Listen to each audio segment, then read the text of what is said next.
Hello friends, tax rate for assessment year 2022-23 और ये tax rate मैं डिस्कस करने वाला हूं for individual HUF AOP BOI and artificial judicial person.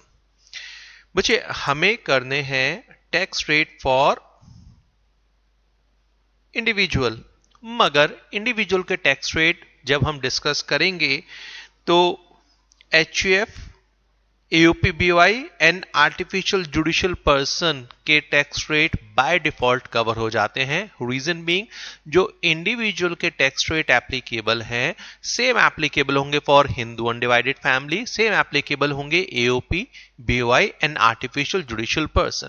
Company and partnership firm का जो टैक्स रेट है वो डिफरेंट होते हैं और प्रैक्टिकली वो फ्लैट होते हैं हमारे पास। ठीक है जी, तो बात करते हैं इंडिविजुअल को लेकर। ठीक है, इंडिविजुअल का tax rate for assessment year 22-23। अगर आप बेटा पहली बार इनकम टैक्स पढ़ रहे हैं, ठीक है, तो आपको तो ये पूरा टैक्स रेट ध्यान से करना ही है।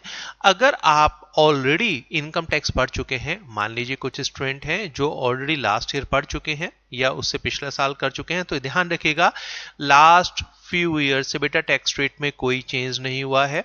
ठीक है, एटलीस्ट जो अभी मैं पढ़ा रहा हूं आपको असेसमेंट ईयर 22-23 के जो टैक्स रेट हैं,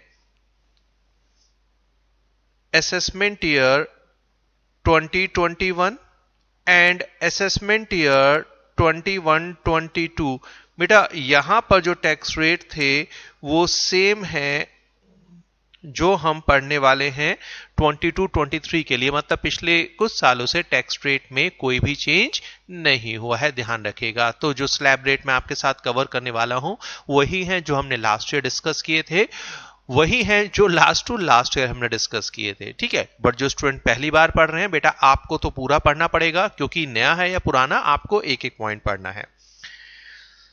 देखो, जब हम यहां पर टैक्स रेट की बात कर रहे हैं, मैं भी इंडिविजुअल के कंटेक्स्ट में बात कर रहा हूं।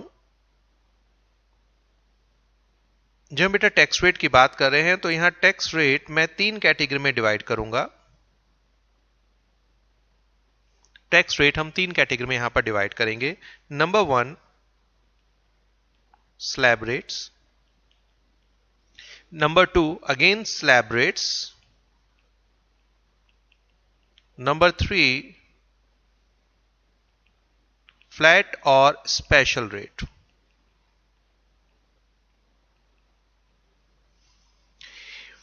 स्लैब रेट ध्यान रखिएगा बेटा, जो स्लैब रेट्स होते हैं ये गिवन होते हैं थ्रू फाइनेंस एक्ट, और हमारा एग्जाम का जो फाइनेंस एक्ट एप्लीकेबल है ये है फाइनेंस एक्ट 2020-21। ठीक है, तो स्लैब रेट आपको कहां से मिलेंगे? फाइनेंस एक्ट 2020-21 से आपको स्लैब रेट मिलेंगे हमारे एग्जाम के लिए, असेसमेंट ईयर 22-23 के लिए। Slab rate income tax act में भी गिवन है, जी हां एक्ट में भी गिवन है, और ये स्पेशल स्लैब रेट है, ये गिवन है बेटा अंडर सेक्शन 115 BAC। ये लास्ट ईयर इंट्रोड्यूस किए गए थे, स्पेशल स्लैब रेट है, स्पेशल स्लैब रेट है। ठीक है, और फ्लैट और स्पेशल रेट ये भी आपको एक्ट में गिवन होते हैं, ये इनकम टैक्स एक्ट में गिवन है।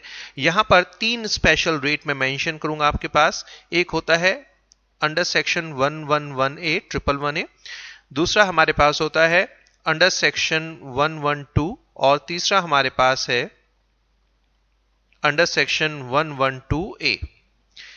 ये जो 111A का टैक्स रेट होता है ये 15% होता है फ्लैट रेट। यहां पर जो रेट होता है ये 20% होगा, और 112A में जो रेट होता है वो 10% होता है। बेसिकली जो रेट होते हैं ये कैपिटल गेन पर एप्लीकेबल होते हैं। ठीक है, ये कैपिटल गेन पर एप्लीकेबल होते हैं। ये सिर्फ अभी आपको रेफरेंस पर्पस के लिए मैं दे रहा हूं, इनके बारे में इनके साथ डिस्कशन डिटेल में अलग लेक्चर में मैं आपके साथ करूंगा। ठीक है, तो स्पेशल और फ्लैट रेट को यहीं छोड़ देते हैं। अब आते हैं स्लैब रेट। 2 साल पहले तक केवल स्लैब रेट होते थे जो हमें फाइनेंस एक्ट में गिवन होते थे। हर साल का जो फाइनेंस एक्ट हमारे लिए एप्लीकेबल होता था वहां से हम स्लैब रेट उठाते थे और उसको यूज करते थे। मगर फाइनेंस एक्ट 2020 में फाइनेंस इनकम टैक्स एक्ट में भी बेटा सेक्शन 115 BAC के थ्रू स्लैब रेट इंट्रोड्यूस कर दिए गए, स्लैब रेट इंट्रोड्यूस कर दिए गए। ठीक है, ये स्लैब रेट बेनिफिशियल हैं compare to slab rate given under finance act 2020-21, जहां पर आपकी जो इनकम होती है, यहां पर जो आपकी इनकम होती है, इस पर जो टैक्स रेट होता है वो होता है आपके पास 5%, 10%, 15%, 20%, 25% एंड जो मैक्सिमम होता है वो होता है 30%। ठीक है, स्लैब रेट में जो मिनिमम रेट होता है वो होता है 5%, मैक्सिमम होता है 30%।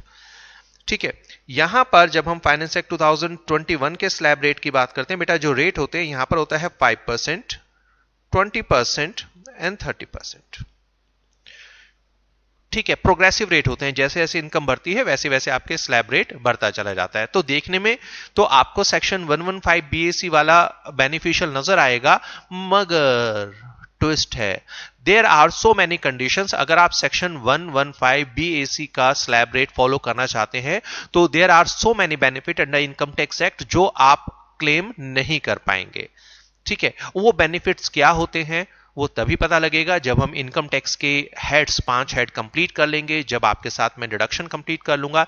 इसका मतलब सेक्शन 115 बीएसी अगर मैं अभी आपको कराता हूं तो दैट इज श्योर, अगर आप पहली बार इनकम टैक्स पढ़ रहे हैं बेटा, ये आपको बिल्कुल भी समझ नहीं आने वाला है। इसका मतलब इन्हें भी हम यहीं पर ड्रॉप कर देते हैं, इन्हें भी हमें बाद में करना है। तो आज की क्लास में मैं आपके साथ क्या कवर करने वाला हूं, रेफरेंस इसलिए दिया है क्योंकि स्टूडेंट के माइंड में होता है सर ये तो आपने बताया नहीं।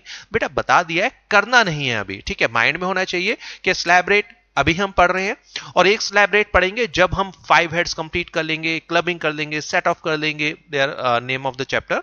ठीक है, डिडक्शंस हम कर लेंगे। इसका मतलब एक स्लैब रेट आपको मैं सिलेबस शुरू करते हुए करा रहा हूं और एक स्लैब रेट कब कराऊंगा, जब सिलेबस हमारा ऑलमोस्ट कंप्लीट हो चुका होगा। ठीक है, तो चलिए, तो फ्लैट रेट बीच में ही कहीं हम कर लेंगे जब कैपिटल गेन चैप्टर करेंगे, और slab rate 115 BAC special slab rate ये लास्ट में करेंगे। तो आज के क्लास का जो टॉपिक है वो है स्लैब रेट, जो हम फाइनेंस एक्ट से बोरो कर रहे हैं, और हमारे एग्जाम का बेटा फाइनेंस एक्ट है 2021।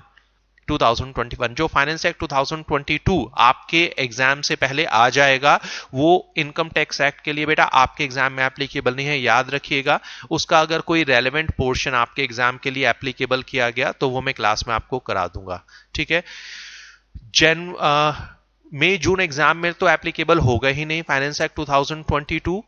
नवंबर दिसंबर में एप्लीकेबल हो सकता है कुछ पोर्शन, वो भी अगर आपके असेसमेंट ईयर से ही एप्लीकेबल होगा और आपका इंस्टीट्यूट अगर उसे एप्लीकेबल करता है तो। ठीक है, तो आपका पूरा फोकस कहां होना चाहिए, फाइनेंस एक्ट 2020-21 पर। तो चलिए स्लैब रेट की बात करते हैं। स्लैब रेट मतलब जहां पर इनकम सिंगल रेट पर नहीं मल्टीपल रेट पर बेटा टैक्सेबल होती है। स्लैब स्टेयर्स देखिए ना घर में, स्टेप बाय स्टेप, तो यस यहां पर भी स्टेप बाय स्टेप इनकम को आपको टैक्सेबल करना है। तो इंडिविजुअल के लिए स्लैब रेट क्या होते हैं इसको डिटेल में स्टार्ट कर रहे हैं। Slab rates for an individual, slab rates for an individual, slab rates for an individual. Individual का बेटा स्लैब रेट डिस्कस करेंगे। ठीक है, ये मैं दो तरीके से आपको समझाऊंगा, जो आपको अच्छा लगता है वैसे उसको बोरो कर लीजिएगा। अल्टीमेटली हमें टैक्स कैलकुलेट करना सीखना है। Slab rate, slab rate income और ये होगा टैक्स रेट।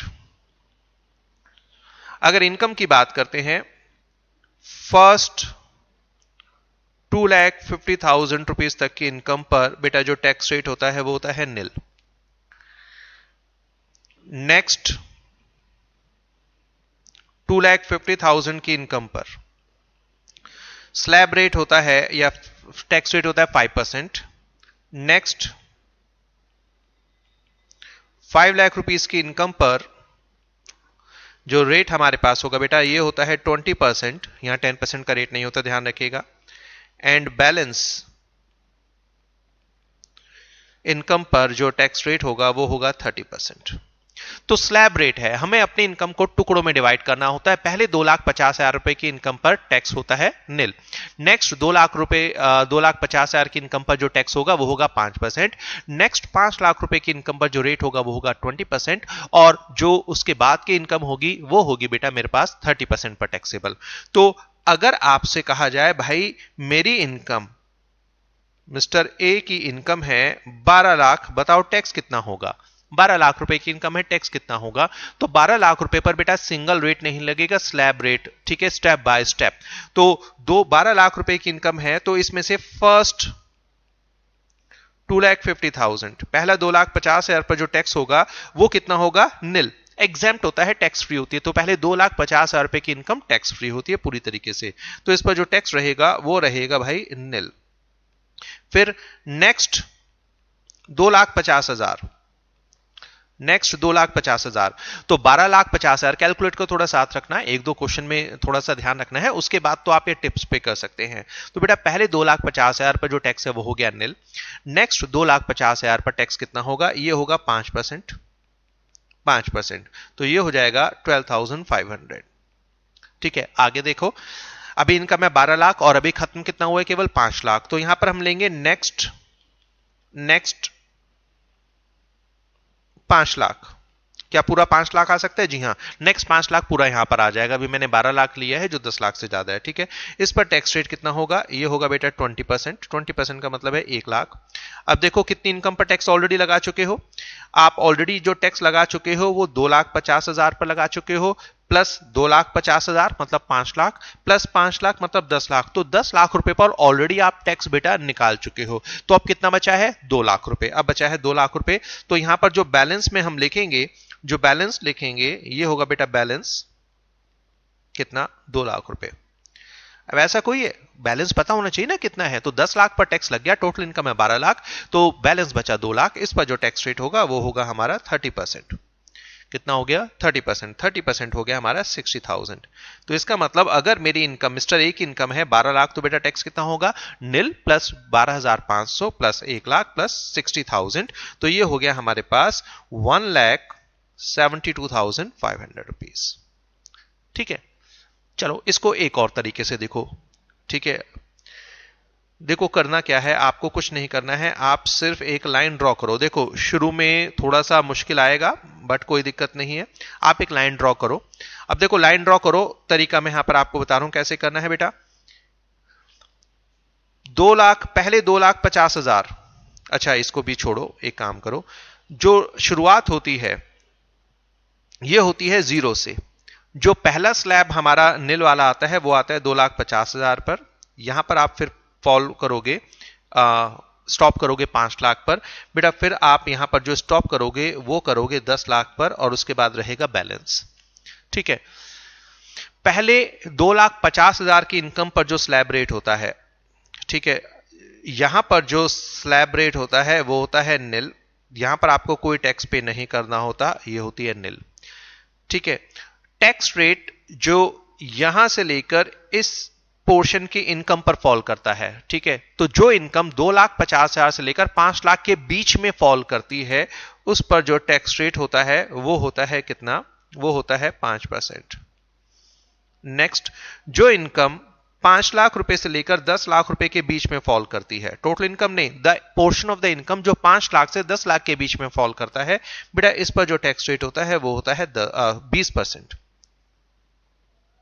कितना होगा, 20%। ठीक है, और जो इनकम 10 लाख रुपए के बाद फॉल करती है, मतलब 10 लाख रुपए से ऊपर की इनकम है, इस पर जो रेट लगता है वो लगता है 30% का। ठीक है, 30% का। तो करना क्या होता है, बड़ा आसान है। अभी मैंने आपसे कहा इनकम कितनी है, 12 लाख। ठीक है, इनकम कितनी है, 12 लाख। चलो 12 लाख नहीं लेते, इस बार थोड़ा सा चेंज करते हैं। मान लीजिए किसी व्यक्ति की इनकम कही गई कि भाई एक व्यक्ति है जिसकी इनकम है 8 लाख। 8 लाख मतलब समवेयर हेयर एक व्यक्ति है जिसकी इनकम है 8 लाख। बताओ टैक्स कितना होगा। तो आपको करना क्या है, 8 लाख का मतलब यह नहीं कि उस पर डायरेक्ट 20% टैक्स लगेगा, हमें टुकड़े करने होंगे 8 लाख। अब देखो 8 लाख का जो पहला पार्ट है बेटा, 8 लाख का जो पहला पार्ट है वो यहां पर कितना फॉल करेगा, 2,50,000, जिस पर टैक्स रेट होता है 0। ठीक है, फिर 2,50,000 से 5 लाख के बीच में कितनी इनकम फॉल करेगी, 2,50,000 से 5 लाख मतलब 2,50,000। तो नेक्स्ट 2,50,000 पर जो टैक्स रेट लगेगा वो लगेगा 5%, मतलब ये टैक्स आएगा 12,500। अब 5 लाख रुपए से 10 लाख तक नहीं जाना है। वाई? क्योंकि हमारी इनकम ही है कितनी, केवल 8 लाख। तो जब हम 5 लाख से चलना शुरू करते हैं तो हम केवल 8 लाख पर रुक जाएंगे, because my income is 8 lakh rupees. तो 5 लाख से 8 लाख मतलब कितना हुआ, 3 लाख। तो इस 3 लाख पर हमें टैक्स कितना लगाना है, ये लगेगा बेटा 20% का स्लैब, यहां पर 20%, और ये होगा 60,000। तो अगर किसी व्यक्ति की इनकम 8 लाख है तो बेटा इस पर जो टोटल टैक्स निकल कर आ रहा है वो है nil plus 12,500 plus 60,000, it is 72,500 rupees. ठीक है, तो ये एक डायग्राम के थ्रू भी मैंने आपको समझा दिया। तो होता क्या है, जो फर्स्ट 2,50,000 पर नील होता है, नेक्स्ट 250 पर 5% होता है, नेक्स्ट 250 पर 20% होता है और बैलेंस पर 30% होता है। ठीक है, ये मैंने आपको दिया स्लैब रेट, उसके बाद इसको हमने डायग्राम के थ्रू समझाया। अब एक और मेथड, एक और तरीका मैं दे रहा हूं। ठीक है, ये सिर्फ मैं किस लिए बता रहा हूं, because we have different method of the presentation. अलग अलग बुक में थोड़ा अलग अलग प्रेजेंटेशन होता है। Just 1 minute. या तो बेटा अलग अलग बुक में थोड़ा अलग अलग प्रेजेंटेशन, 1 मिनट बेटा वेट कीजिएगा, I think some technical glitch is here.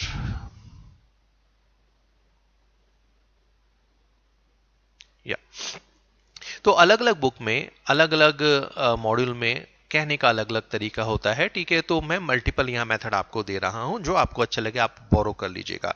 अब देखिए, समझिए,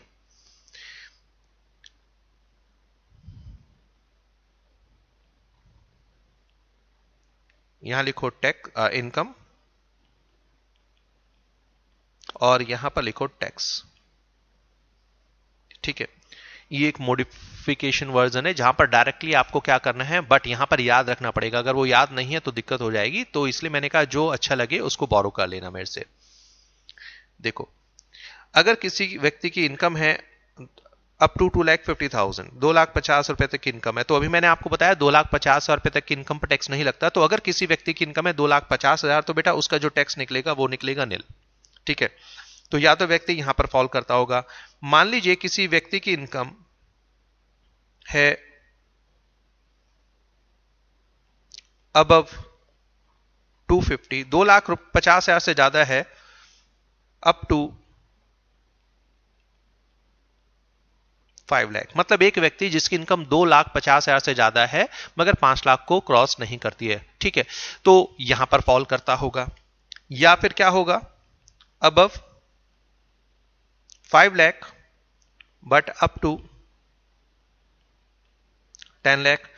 तो या तो इनकम एक व्यक्ति की 5 लाख से 10 लाख के बीच में होगी, यहां पर सब इंडिविजुअल केसेस हम ले रहे हैं, या फिर ऐसा व्यक्ति हो सकता है जिसकी इनकम 10 लाख रुपए से ज्यादा हो। ठीक है, तो ये चेक करना है कि जिस व्यक्ति का हम टैक्स निकालने जा रहे हैं वो कहां फॉल करता है।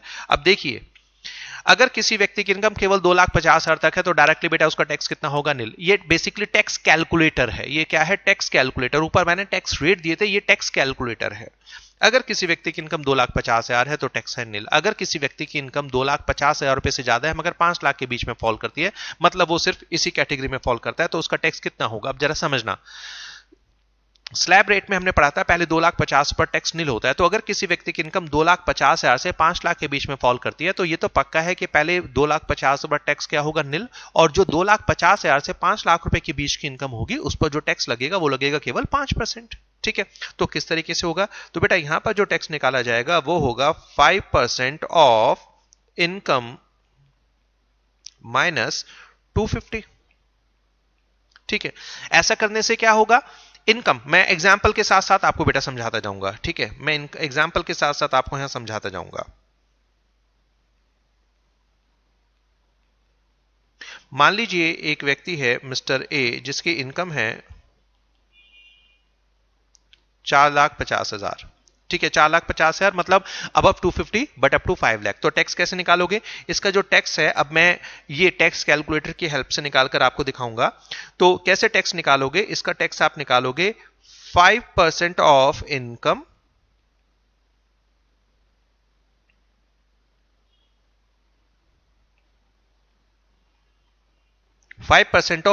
इनकम कितनी है 450 माइनस 2,50,000। ठीक है, तो 450 में से 250 माइनस कर देंगे। क्यों कर रहे हैं, क्योंकि 250 टैक्स फ्री है। तो बैलेंस इनकम कितनी बचेगी, 2 लाख। तो 2 लाख का बेटा 5% जो निकल कर आएगा ये आएगा 10,000 रुपए। ठीक है, स्लैब रेट लगाकर भी चेक कर लो, स्लैब रेट लगाकर भी चेक कर लो। देखो स्लैब रेट अगर लगाओगे तो क्या होगा, फर्स्ट 250 पर टैक्स कितना होगा, निल। नेक्स्ट 2 लाख, नेक्स्ट सिर्फ 2 लाख, 250 नहीं लिखेंगे क्योंकि इनकम केवल 4,50,000 रुपए है। ठीक है, तो कितना होगा, इस पर होगा 5% जो होता है 10,000। जो टैक्स होगा बेटा ये आ जाएगा 10,000 रुपए। ठीक है, तो इट्स अप टू यू जैसे आप चेक करना चाहते हो। अब दूसरा देखो, अगर किसी व्यक्ति की इनकम 5 लाख रुपए से 10 लाख के बीच में फॉल करती है तो क्या होगा। अब जरा माइंड पर स्ट्रेस डालो, अगर किसी व्यक्ति की इनकम 5 लाख रुपए से 10 लाख के बीच में फॉल करती है तो पहले 2,50,000 पर टैक्स कितना हो जाएगा, जीरो। फिर 2,50,000 से 5 लाख रुपए मतलब नेक्स्ट 250 पर अगर किसी व्यक्ति की इनकम 5 लाख रुपए से 10 लाख के बीच में फॉल करती है, अभी जरा डायग्राम के थ्रू समझो। तो मतलब हम एक ऐसे व्यक्ति की बात कर रहे हैं बेटा जो यहां पर कहीं पर फॉल करता है, 5 लाख से 10 लाख के बीच में फॉल करता है। मतलब भाई 5 लाख रुपए का टैक्स तो हमें पता होगा ना, पहले 2,50,000 पर होगा निल और 2,50,000 से 5 लाख पर टैक्स होगा 5%। तो बेटा ऐसे व्यक्ति का टैक्स पहले 5 लाख रुपए की इनकम पर जो निकल कर आएगा वो होगा 12,500 रुपए। इसके लिए क्या होता है 12,500 रुपीज, ये तो फिक्स है 12,500 plus 20% of income minus 5 lakh. ये माइनस 5 लाख क्यों किया, क्योंकि इस 5 लाख का टैक्स ऑलरेडी बेटा यहां पर हमने लिख दिया। क्योंकि अगर इनकम 5 लाख से 10 लाख के बीच में फॉल कर रही है तो 5 लाख का टैक्स बनता है 12,500। तो जो इनकम 5 लाख से ऊपर है उस पर डायरेक्टली निकाल दो, कितना 20%, उसमें 12,500 जोड़ दो। तो अब इसको भी एग्जाम्पल के थ्रू देखो, बट इसके लिए याद रखना ये आपको पूरा का पूरा टैक्स रेट याद होना चाहिए, ये अमाउंट कितना ऐड हो रहा है। तो इसीलिए ठीक है, इसलिए मैं तो हमेशा प्रेफर करता हूं यार ये वाले स्लैब रेट याद रखो, इसको याद रख लो,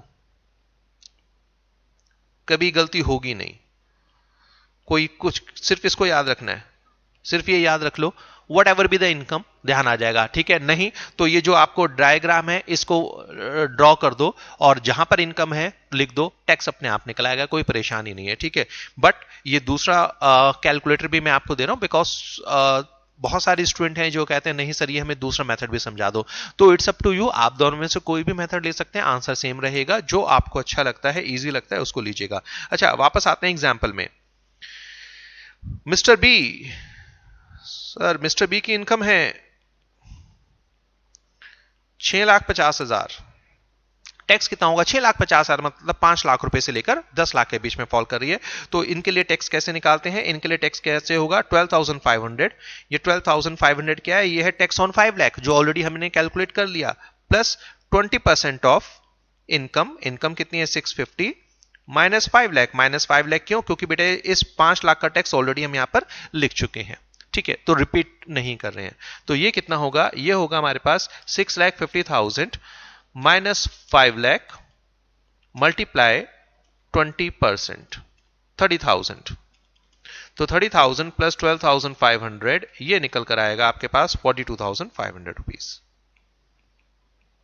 अरे करना क्या है यार, यही तो हमने करा है, कुछ नई चीज को ही करी है। पहले 2,50,000 पर जो टैक्स होगा वो होगा निल, नेक्स्ट 2,50,000 पर जो टैक्स होगा वो होगा 5%,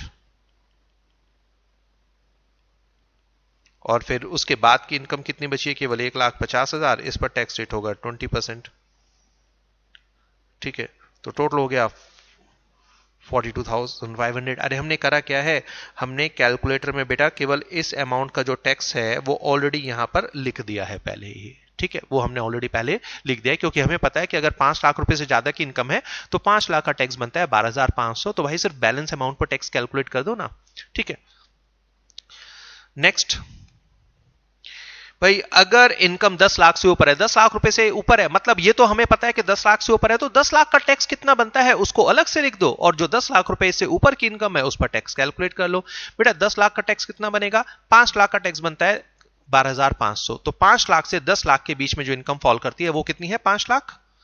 5 लाख से 10 लाख के बीच में जो इनकम फॉल करती है वो है 5 लाख, और 5 लाख का 20% होता है 1 लाख। ठीक है, तो ध्यान रखना अगर किसी व्यक्ति की इनकम 10 लाख रुपए से ऊपर है तो जो 10 लाख रुपए का टैक्स बनता है वो बनता है 1 लाख 12,500। 3 4 5 बार क्वेश्चन करो, ये चीजें फिट हो जाएंगी दिमाग में। और क्योंकि ये तो बेटा हर चैप्टर में यूज होगा टैक्स रेट आपके पास, plus 30% of income -10 lakh. -10 lakh क्यों किया? क्योंकि 10 लाख का टैक्स ऑलरेडी हमने यहां पर लिख दिया। तो अगर किसी व्यक्ति की इनकम 10 लाख से ऊपर है, फॉर एग्जाम्पल एक और एग्जाम्पल लेते हैं यहां पर, मिस्टर सी। मिस्टर सी की इनकम है 11,50,000। तो भाई 11,50,000, तो हम क्या करेंगे, 10 लाख का टैक्स, 10 लाख का टैक्स आता है 1,12,500 प्लस 30% ऑफ इनकम 11,50,000 -10 लाख। ठीक है, ये 10 लाख का टैक्स यहां पर आ गया, तो हमें 11,50,000 में से 10 लाख माइनस कर दिया, तो केवल 1,50,000 का टैक्स 30% पर निकालना है। तो 1,50,000 का 30% आता है 45,000। 45,000 प्लस 1,12,500, इट कम्स आउट 1,57,500। और अगर आप इसको 1 बाय 1 धीरे धीरे निकालेंगे तो क्या होगा बेटा, 250 पर जो टैक्स होगा वो होगा निल।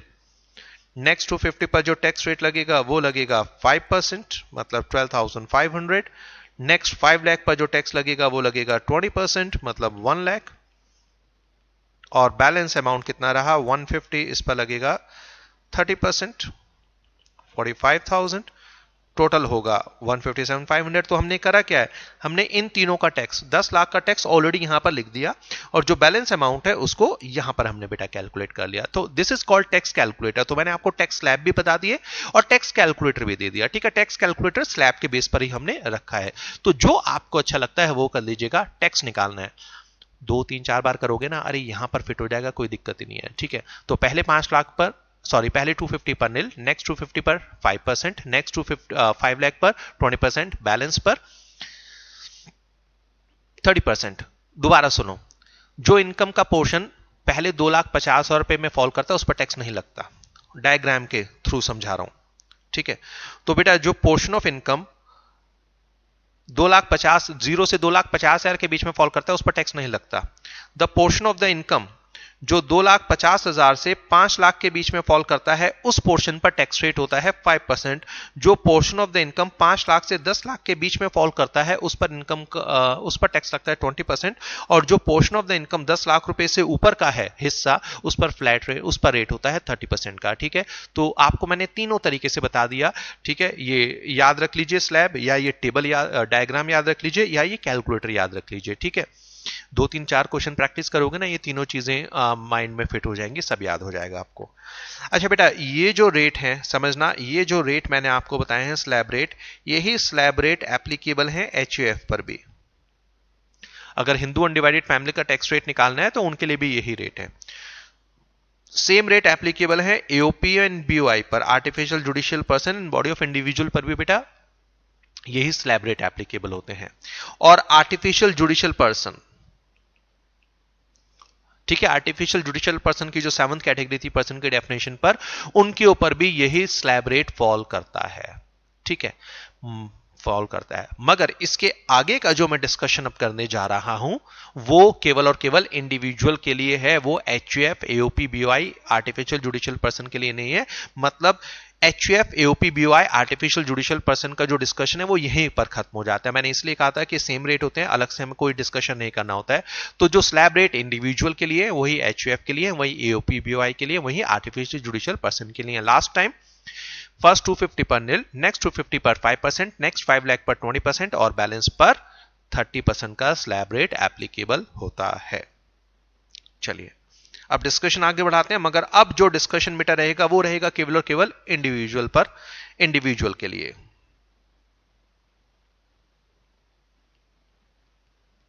Individual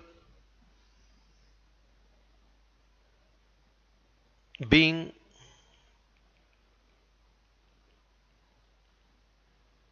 senior citizen, individual being senior citizen. बेटा अगर एक इंडिविजुअल सीनियर सिटीजन है तो क्या होगा?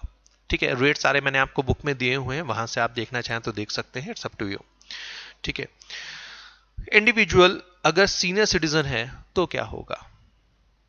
अब पहली बात तो देखो बेटा, सीनियर सिटीजन क्या होता है? सीनियर सिटीजन का मतलब होता है individual should be resident of India.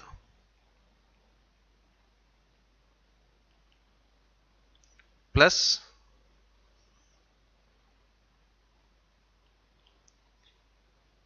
he should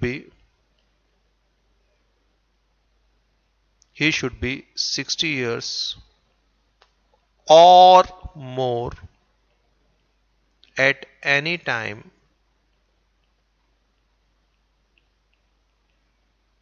during the previous year.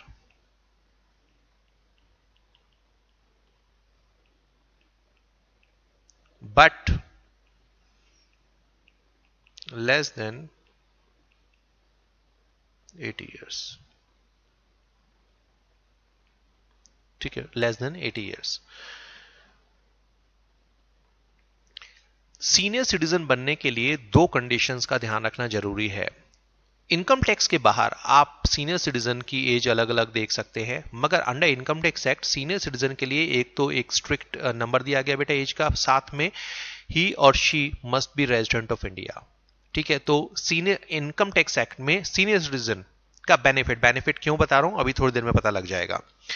अगर एक इंडिविजुअल सीनियर सिटीजन है तो उसको हायर एग्जेम्पशन बेनिफिट मिलता है. जैसे अभी आपने पढ़ा इंडिविजुअल की जो पहले 2,50,000 रुपए की इनकम टैक्स फ्री होती है. देखो जो इंडिविजुअल होता है, ठीक है, उसकी इनकम पहले 2,50,000 रुपए तक टैक्स फ्री होता है. अगर एक इंडिविजुअल सीनियर सिटीजन है तो उसको 2,50,000 की जगह पहले 3 लाख रुपए की इनकम पर टैक्स रेट निल होता है, मतलब बेनिफिट मिलेगा. तो मैं इसलिए वर्ड बेनिफिट यूज कर रहा हूं. तो बेटा under income tax act senior citizen का बेनिफिट तभी मिलेगा जब दो कंडीशंस पूरी हो रही होंगी. पहली कंडीशन चेक करो, ही और she must be resident of India. साथ में उस व्यक्ति की एज प्रीवियस ईयर, हमारे एग्जाम का प्रीवियस ईयर क्या है, हमारे एग्जाम का प्रीवियस ईयर है 21-22, 1 अप्रैल 2021 से 31 मार्च 2022.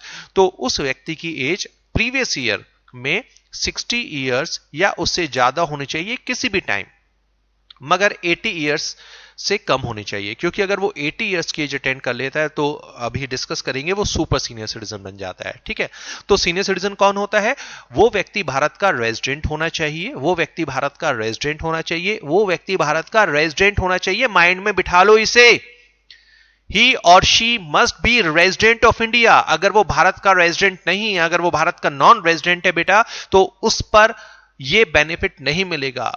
ठीक है, तो सीनियर सिटीजन बनने के लिए पहली कंडीशन है ही और she must be resident of India, और दूसरी कंडीशन है एज 60 इयर्स या उससे ज्यादा होनी चाहिए प्रीवियस ईयर में किसी भी टाइम.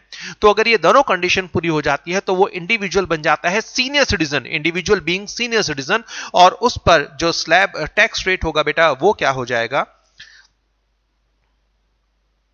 फर्स्ट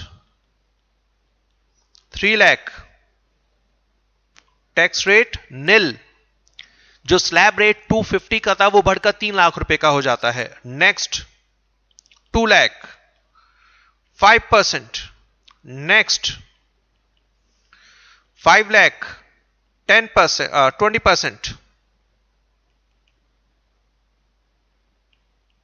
बैलेंस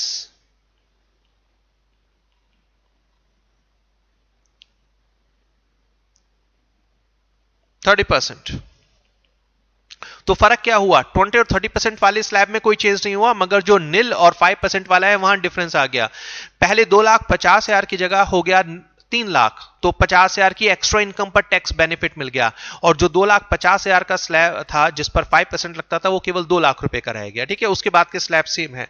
तो देखते हैं, यहां पर मैं सेम इनकम ले रहा हूं, मिस्टर ए की इनकम 12 लाख थी. अब यहां पर भी दोबारा हम लेते हैं कि मिस्टर ए की इनकम है 12 लाख, मगर अब वो मिस्टर ए कौन है, मैं सीनियर सिटीजन का डिस्कशन कर रहा हूं, हम सीनियर सिटीजन का डिस्कशन कर रहे हैं बेटा. तो यहां पर मिस्टर ए कौन है, सीनियर सिटीजन है. मिस्टर ए की इनकम है 12 लाख, बताओ टैक्स कितना होगा. जब आप टैक्स निकालोगे तो यहां पर क्या होगा, first 3 lakh nil, next 2 lakh 5% 10,000, next 5 lakh 20% 1 lakh, balance कितना है, बैलेंस 2 लाख, 30% 60,000, टोटल टैक्स 1,70,000. जब मिस्टर ए सीनियर सिटीजन है और उनकी इनकम है 12 लाख रुपए, तो बेटा यहां पर जो टैक्स निकल कर आता है 12 लाख रुपए की इनकम पर वो निकल कर आता है 170। मगर जब मिस्टर ए सीनियर सिटीजन नहीं थे, मतलब उनकी एज 60 ईयर से कम थी, तो 12 लाख रुपए की इनकम पर जो टैक्स निकला था वो निकला था 1,72,500। तो 2,500 का बेनिफिट हो गया। जी हां, सिर्फ यही बेनिफिट होता है। तो एक नॉर्मल इंडिविजुअल और इंडिविजुअल बीइंग सीनियर सिटीजन के टैक्स में 5% का बेनिफिट मिलता है 50,000 पर, मतलब 2,500 रुपए का बेनिफिट मिल जाता है। ये मैक्सिमम बेनिफिट होता है। ठीक है, ये होता है बेनिफिट। अब यहां पर देखिए, अब अगर यहां पर मैं आपको डायग्राम भी बना के दिखाता हूं तो डिफरेंस क्या आएगा यहां पर।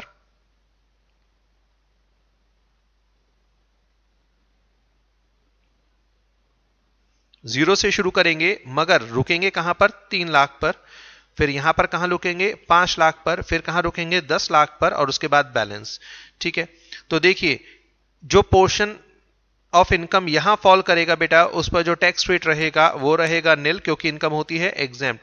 जो पोर्शन ऑफ इनकम यहां फॉल करेगा 2 लाख से 5 लाख के बीच में, मतलब सिर्फ 2 लाख रुपए की इनकम, इस पर जो टैक्स रेट रहेगा वो रहेगा 5%।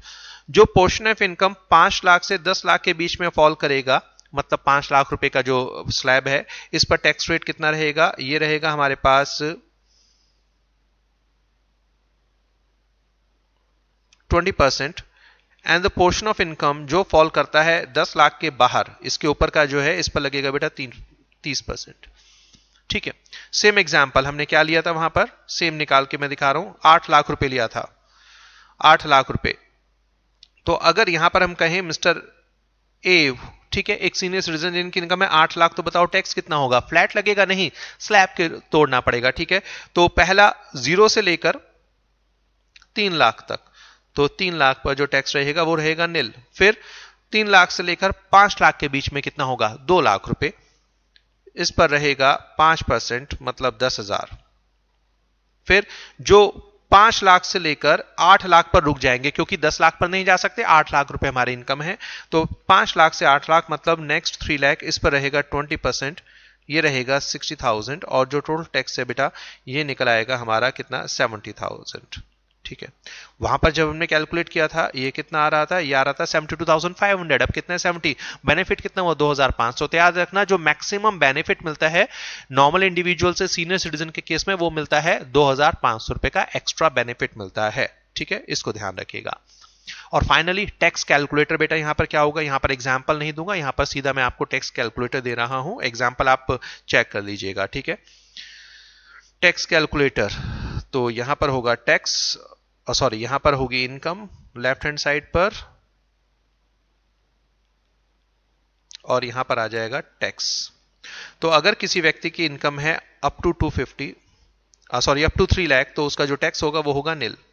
अगर किसी व्यक्ति की इनकम है above 3 lakh but up to 5 lakh, तो टैक्स कैलकुलेटर क्या होगा, ये होगा 5% of income minus 3 lakh, income minus 3 lakh. अगर किसी व्यक्ति की इनकम 5 लाख से ज्यादा है बट 10 लाख तक है, मतलब it falls between 5 to 10 lakh, तो टैक्स कैलकुलेटर क्या कहेगा, मतलब 5 लाख रुपए का जो टैक्स है वो पहले कैलकुलेट कर लो। 5 लाख का जो टैक्स बनेगा बेटा यहां बनेगा कितना, 10,000 रुपए। ठीक है, 10,000 रुपए, तो 10,000 rupees plus 20% of income minus 5 lakh. ये माइनस 5 लाख क्यों किया, क्योंकि इस 5 लाख का टैक्स ऑलरेडी हमने यहां पर लिख दिया, और जो इनकम है उस पर बैलेंस पर 20% लगेगा। और फाइनली अगर किसी व्यक्ति की इनकम 10 लाख से ज्यादा है, अबव 10 लाख, तो क्या होगा, अब आपको 10 लाख से ऊपर है तो मतलब 10 लाख का टैक्स ऑलरेडी आपको पता होना चाहिए कितना है। यहां पर जो 10 लाख का टैक्स बनेगा वो बनेगा 1,10,000। कैलकुलेट करके देख लेना। ठीक है, 2,500 रुपए कम हो जाएगा नॉर्मल इंडिविजुअल से, और 30% होगा income minus 10 lakh. 10 lakh minus क्यों करें, क्योंकि 10 लाख का टैक्स ऑलरेडी हमने यहां पर ऐड कर दिया है, तो केवल जो 10 लाख रुपए की ऊपर की इनकम है उसका 30% आपको लेना है। ठीक है, तो ये जो टैक्स कैलकुलेटर है मैंने पहले बताया था बेटा, ये इंडिविजुअली काम करेगा, चारों में से कोई एक ऑप्शन लगेगा। ठीक है, मगर जब स्लैब रेट की बात करते हैं तो डिपेंड करता है ठीक है, यहां पर आप सभी को यूज कर सकते हैं। Again it's up to you जो आप यूज करना चाहते हैं। Finally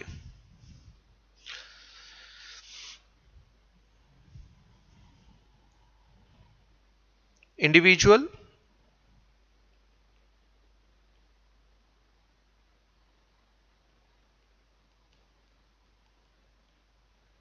being super senior citizen, individual being super senior citizen. ठीक है, सुपर सीनियर सिटीजन, सुपर की जगह वेरी भी वर्ड यूज किया जा सकता है, वेरी सीनियर सिटीजन। तो सुपर सीनियर सिटीजन हो या वेरी सीनियर सिटीजन हो, it's one and same thing. बेटा यहां पर कंडीशन क्या है, he or she must be resident of India।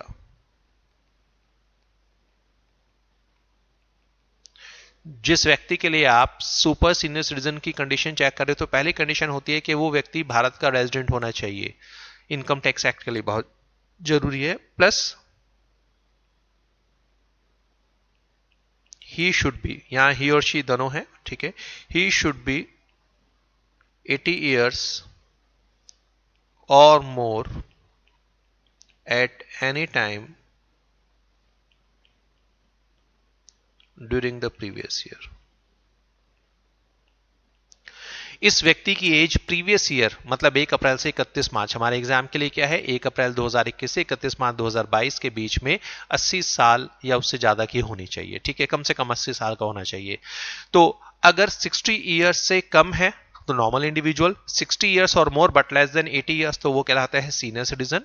ठीक है, और अगर 80 ईयर्स या उससे ज्यादा है तो कहलाता है super senior citizen. But senior and super senior citizen दोनों ही केसेस में कंडीशन नंबर 2 होती है रेजिडेंट ऑफ इंडिया। ठीक है, एज के साथ साथ आपको उसका रेजिडेंशियल स्टेटस भी ध्यान रखना है। ठीक है, कैलकुलेट करके नहीं दिखाना होता, क्वेश्चन में गिवन होगा, आपको याद रखना है। ठीक है, 60 ईयर, 80 ईयर्स और मोर। अब यहां पर एक्स्ट्रा बेनिफिट और क्या मिलेगा, यहां पर तो बेटा जबरदस्त बेनिफिट है, यहां जबरदस्त बेनिफिट है। सुपर सीनियर सिटीजन के केस में जबरदस्त बेनिफिट है। क्या बेनिफिट है ये देखते हैं। फर्स्ट 5 लाख, ये लीजिए सीधा 5 लाख रुपए तक, स्लैब रेट नील। नेक्स्ट 5 लाख, क्यों, क्योंकि बेटा यहां पर पहले 5 लाख रुपए को अलग कर दिया, तो जो 5 लाख रुपए के बाद का स्लैब होता है वो 5 से 10 लाख के बीच में आता है, तो इसलिए नेक्स्ट 5 लाख पर जो टैक्स रेट होगा वो डायरेक्ट 20% हुआ। यहां 5% का रेट ही एप्लीकेबल नहीं होता। बैलेंस 30%, ठीक है, 13%। अगेन सेम एग्जाम्पल जो हम ऑलरेडी ले चुके हैं। अगर कहा जाए भाई mister A super senior citizen है और इनकम है 12 लाख, बताओ टैक्स कितना होगा, तो 12 लाख रुपए का मतलब है फर्स्ट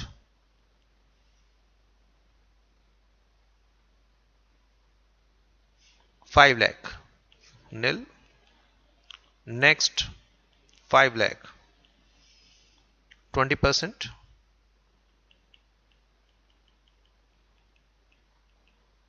बैलेंस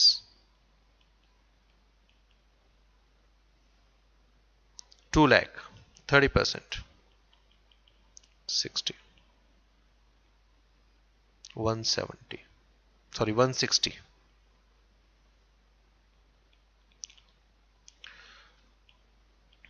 अब देखिए यहां कितना डिफरेंस पड़ेगा।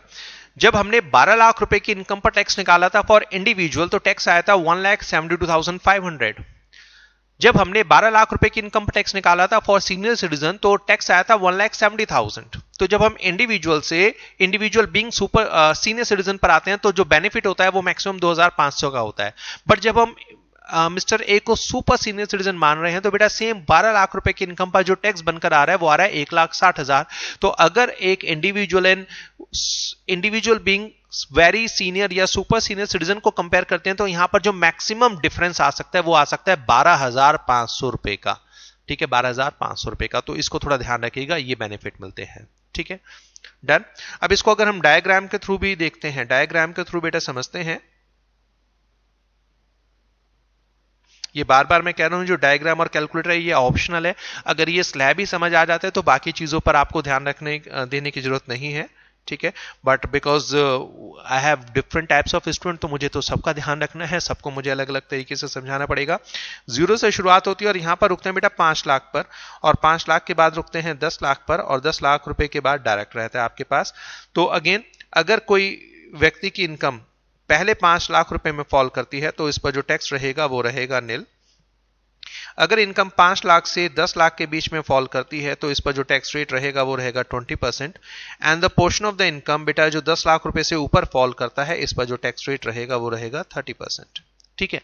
सेम यहां पर अगर हम लेकर चलते हैं इंडिविजुअल जिसकी इनकम है 8 लाख, तो बताओ टैक्स कितना होगा? 8 लाख पर टैक्स मतलब 0 से 5 लाख, तो बेटा पहला जो हमारे पास स्लैब रहेगा वो रहेगा 5 लाख, जिस पर जो टैक्स रहेगा वो रहेगा नील। और फिर 5 लाख से हम 8 लाख पर आएंगे मतलब 3 लाख रुपए, इस पर टैक्स रहेगा 20% मतलब 60,000। ठीक है, तो ये आ जाएगा 60,000। अगेन जब इंडिविजुअल के लिए कैलकुलेट किया था तो ये आता है 72,500। जब हमने सीनियर सिटीजन के लिए कैलकुलेट किया था तो ये निकल कर आया था हमारे पास 70,000 और अब है 60,000। तो वही individual and super senior citizen के बीच में जो मैक्सिमम बेनिफिट हो सकता है वो 12,500 रुपए का बेटा हो सकता है। ठीक है। और finally tax calculator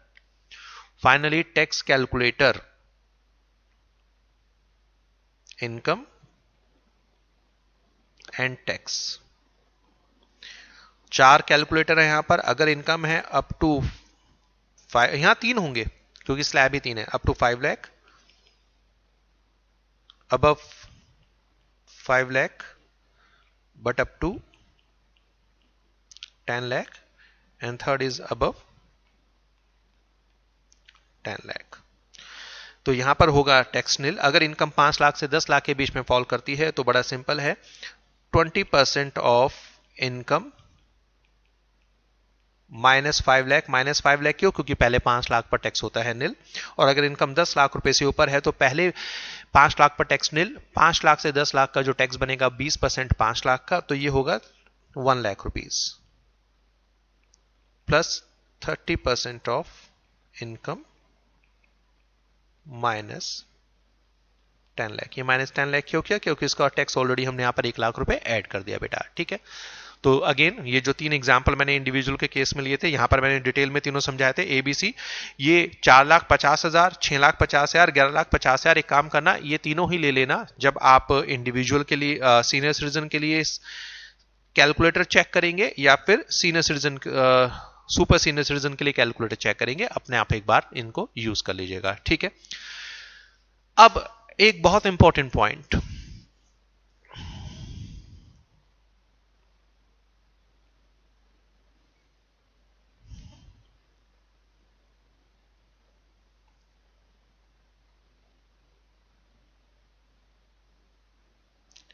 mister A, mister B, mister C, age 65 years, 75 years, 85 years. Status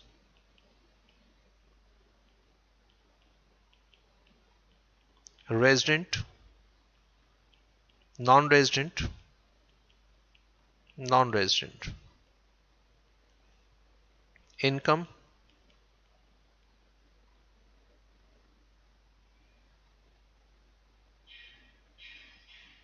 5 lakh, 5 lakh, 5 lakh. तीनों को इनकम चलो 5 लाख रुपए में रख देता हूं, सीधा 5 लाख रुपए रख देता हूं। ठीक है बेटा। अब एक बार जरा इन पर डिस्कशन करते हैं। एज क्या ली है मैंने, ध्यान से देखो बेटा। एज कितनी है? एज है 65 इयर्स। जब भी एज 60 से ऊपर हो तो कान खड़े हो जाने चाहिए। क्यों? क्योंकि यहां पर आपको सीनियर सिटीजन या सुपर सीनियर सिटीजन का कंसेप्ट चेक करना है। एज है 65 ईयर्स, 65 ईयर्स की एज। अगर एक इंडिविजुअल की एज 60 ईयर्स से 80 के बीच में है, मतलब 60 और more at any time during the previous year but less than 80 years, और वो भारत का रेजिडेंट है, वो भारत का रेजिडेंट है। तो इसका मतलब बेटा ये जो व्यक्ति है, ये क्या कहलाएगा, ये कहलाएगा सीनियर सिटीजन। सीनियर सिटीजन, और सीनियर सिटीजन के लिए जो एग्जाम्पशन लिमिट होती है वो होती है 3 लाख रुपए। सीनियर सिटीजन के लिए जो एग्जाम्पशन लिमिट होती है वो होती है 3 लाख रुपए। टैक्स फ्री लिमिट, या एग्जाम्पशन लिमिट ये होगी 3 लाख रुपए होगी। तो इसका टैक्स कैसे निकाला जाएगा बेटा? इसका जब टैक्स निकालेंगे तो क्या होगा, 5 लाख का जब हम टैक्स निकालेंगे तो 3 लाख अलग कर देंगे और 2 लाख अलग कर देंगे। 3 लाख पर आएगा नील और 2 लाख का आएगा 5%। ठीक है, 5% मतलब 10,000। तो जो टोटल टैक्स निकल कर आएगा ये आएगा 10,000 रुपए। डन। अब आते हैं मिस्टर बी पर। मिस्टर बी, दोबारा कान खड़े हो गए, अरे भाई मिस्टर बी की एज है 75 इयर्स। 75 इयर्स मतलब 60 से 50 के बीच में।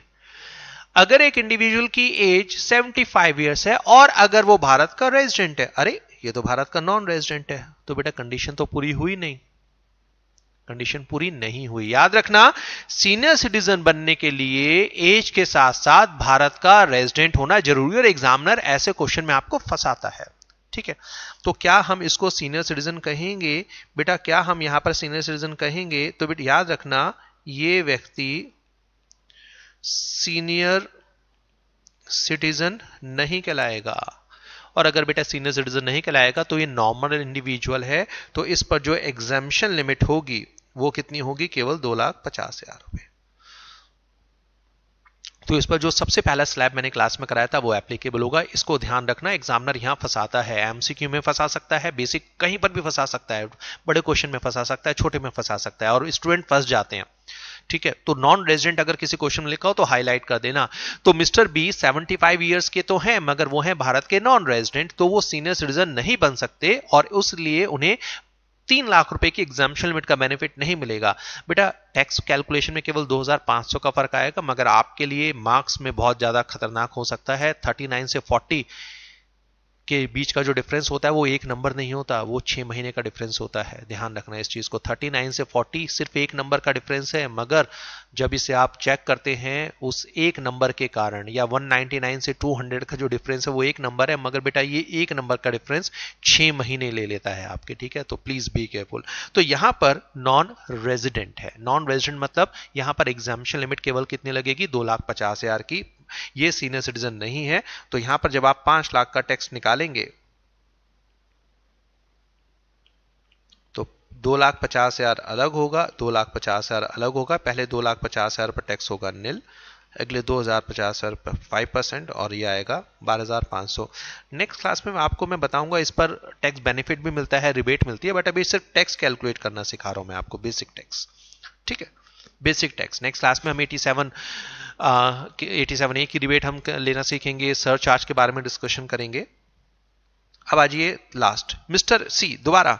सर इसकी एज तो 85 इयर्स है। 85 इयर्स मतलब मोर देन 80 इयर्स, तो ये तो सुपर सीनियर सिटीजन बन सकता है, मगर उसके लिए भारत का रेजिडेंट होना जरूरी है। तो अगर किसी व्यक्ति की एज 85 इयर्स है और अगर वो भारत का रेजिडेंट है, भाई ये भी नॉन रेजिडेंट है, नॉन रेजिडेंट है, तो बेटा इसे हम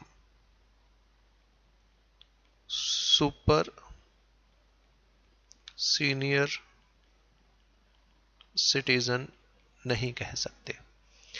तो यहां पर जो एग्जाम्पशन लिमिट है वो 5 लाख रुपए वाली एप्लीकेबल नहीं होगी। कितनी होगी? केवल 2,50,000 वाली एप्लीकेबल होगी। ठीक है, 2,50,000। जैसे यहां पर 3 लाख की एप्लीकेबल नहीं होनी थी, 2.5 लाख की थी, यहां पर 5 लाख की नहीं, 2,50,000 की। और जब आप टैक्स निकालेंगे तो सेम निकलेगा, 5 लाख पर 2,50,000 का नील और बाकी 2,50,000 पर 5%, 12,500, 12,500। ठीक है, क्लियर है? इसको ध्यान से करना। इंडिविजुअल यहां पर फंसाता है तो, या एग्जामिनर फंसाता है तो याद रखना, ये जो स्लैब रेट है,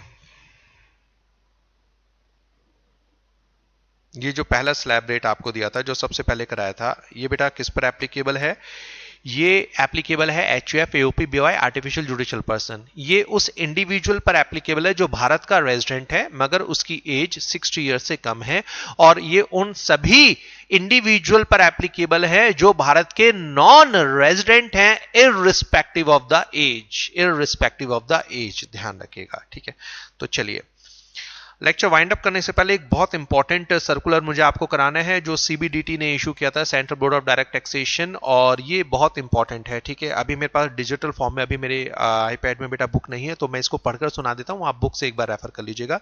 उससे पहले एक छोटा सा एग्जाम्पल, मुझे एक चीज बताना, मुझे बताओगे, मतलब अपने माइंड में थोड़ा सा इसको एनालाइज करना। हमारा प्रीवियस ईयर क्या है? 1 अप्रैल 21 से लेकर 31 मार्च 2022, ये हमारा है बेटा प्रीवियस ईयर 21-22। हमारा प्रीवियस ईयर 21-22 होगा, सॉरी मैंने 21-21 लिख दिया, 21-22। असेसमेंट ईयर है 22-23। तो टैक्स रेट हमने असेसमेंट ईयर 22-23 के कंटेक्स्ट में किए। ठीक है, चेक है, जो ए चेक करनी होती है वो प्रीवियस ईयर में चेक करनी होती है। अब मुझे एक बात बताओ, 60 ईयर्स वाली कंडीशन क्या थी सीनियर सिटीजन वाली?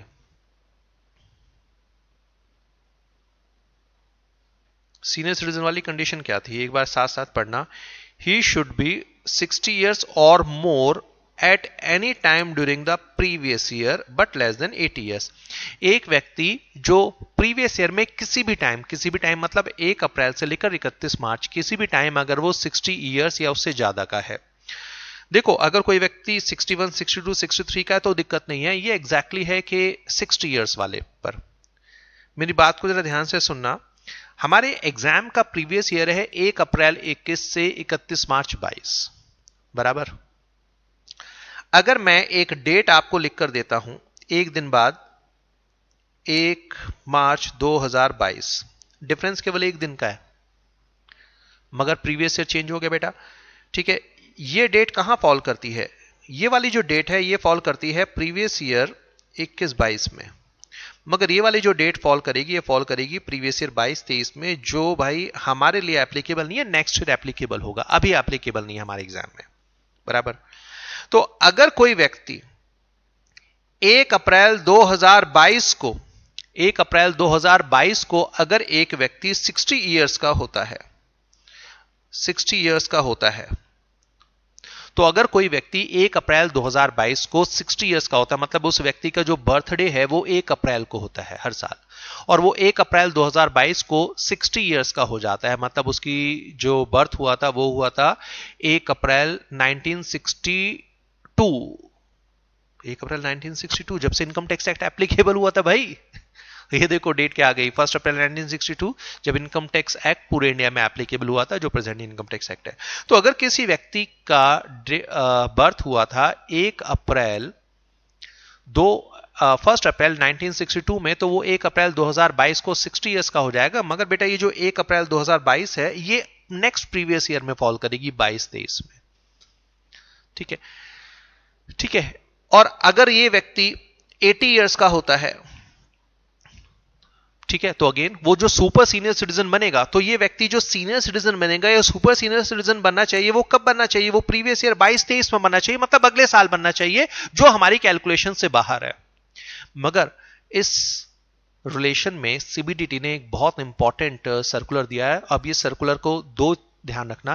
पहली बात, ये सर्कुलर तभी यूजफुल होगा अगर कोई व्यक्ति का 60 ईयर्स या 80 ईयर्स कंप्लीट हो रहे हैं 1 अप्रैल 2022 को।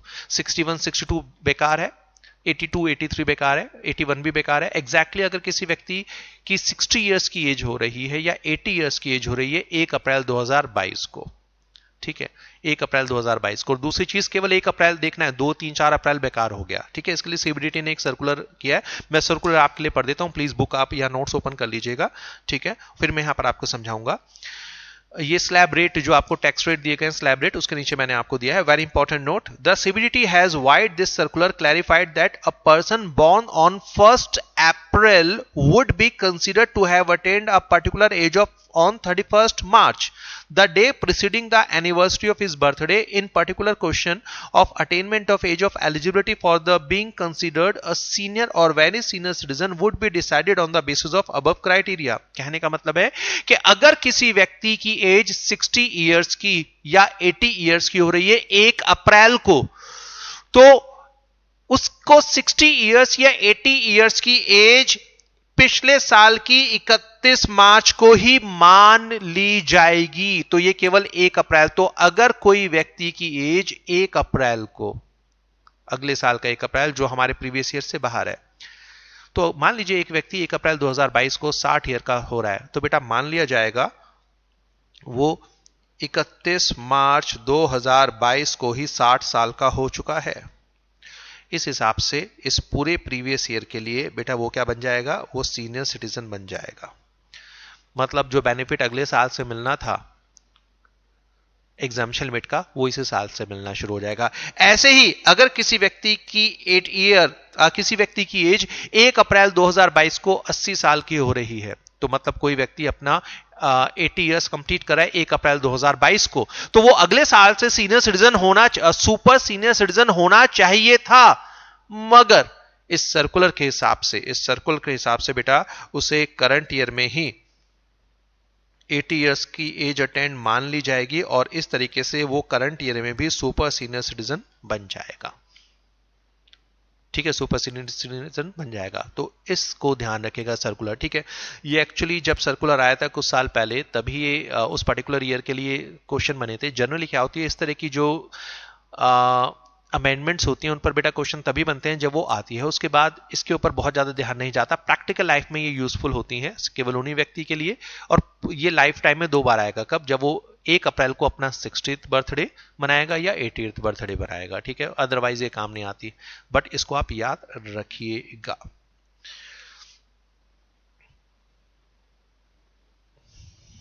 अब जरा एक क्वेश्चन छोटा सा मैं आपको दे रहा हूं, फिर वाइंड अप करेंगे. Mister A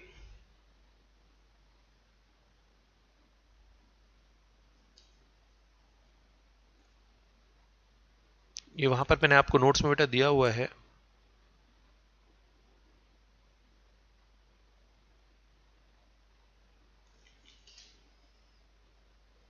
mister A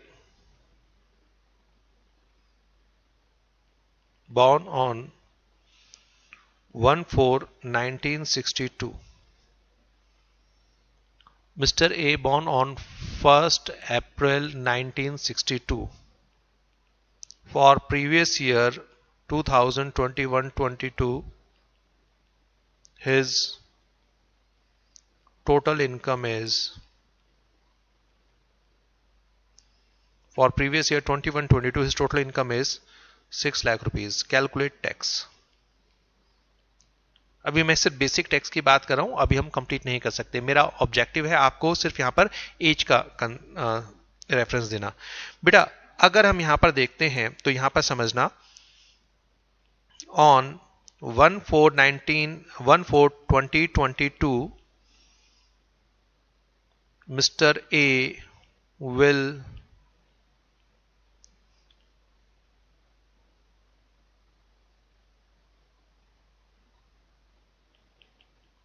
attain age of, एक पॉइंट में चेक कर रहा था मिला नहीं मुझे. On 1/4/2022 mister A will attain age of 60 years. However, as per CBDT circular,